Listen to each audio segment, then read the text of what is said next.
essentially just robbed me of a better finish. Yeah. You know, but it is what it is. We got the win, and just moving on. Did your job. Yeah. Absolutely. Coach, you want to kind of break down camp for people at home, not just Ige's camp, but what it takes for kind of a UFC fighter in today's time right now with how competitive these divisions are, what it takes, because then I want to hear TJ's opinion on that camp. Sure. The one thing as a coach that's such a luxury is having a guy like Dan Ige that you don't have to really coach the small intangibles. Those things are already covered by what he does as a person, you know. So I think that allows us to work on things that are a little bit more deep into our repertoire, if you will. You don't have to worry about his weight, what he's eating, stuff like that. That's always a relief, and we see that obviously even in the Diego Lopez opportunity.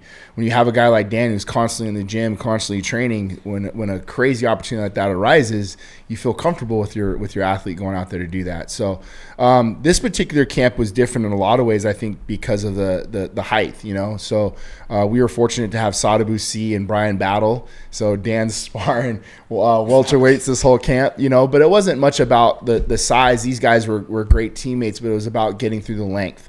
And then, you know, credit to Dan, we sat down and kind of broke this opponent down and the approach and how we wanted to fight the fight. It was really two game plans.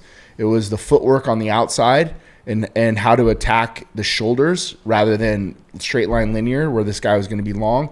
Dan wanted to use his footwork and occupy like the shoulder angles to find entrances in with his footwork. And then once we got in, then you saw a different side of Dan when he got into the barrier.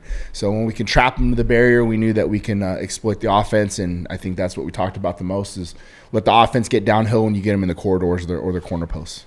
I think that's an amazing game plan, and something I caught in the corner you did in the first round I was really impressed with was that you had him start punching with Woodson rather than trying to just like defend what he's punching and then set up your own setups. I heard you say that to him, and then you came out in the second round, hit a nice overhand right while he was punching. You know, catching him while he's also closing that distance, let him do the job for you. I thought that was fantastic as well. Yeah, I think for me, when I noticed that Dan didn't respect his power, what was coming at him, I was like, hey, let's not allow him to dictate the pace, because you can get, you know, the term snake charmed. You can just sit there and watch his feints and watch his movement and all that other shit. It's like, dude, don't even buy into that. It's not even bothering you, and knowing him, he's going to walk right through that shit anyway. Yeah. So let's start intercepting his combinations and punches, and that's where I think Dan's is most dangerous, is coming over top of shit. Yeah, I haven't watched much of Woodson's fights before that, but in his other fights, did he show any power? Because I know it seemed like he was afraid to exchange with you because of the power in your hands, right? Like he didn't want to sit there too long. He was like picking his shots, running away. Like in his other fights,